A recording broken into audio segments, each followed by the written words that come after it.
பழமொழி என்பதை விட அதை ஒரு வாழ்வியல் தத்துவமாய் கருதிட வேண்டும். ஆலய வழிபாட்டுக்கு செல்ல இயலாதவர்கள் கூட தூரத்தே இருந்து கோபுரத்தை வணங்கி செல்வதை இன்றைக்கும் காண முடியும். கோபுரங்களை ஸ்தூலலிங்கமாகவும் இறைவனின் பாதங்களாகவும் பாவித்தனர்.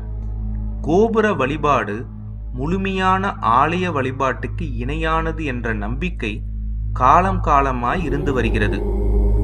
அனைத்தும் முறையாக நடந்து கொண்டிருக்கும் ஆலயங்களில் இருக்கும் கோபுரங்களின் உச்சியில் கலசங்கள் இருக்கும். இந்த கலசங்கள் வெறுமன சும்மா அழகுக்காக மட்டும் வைக்கப்பட்டதில்லை.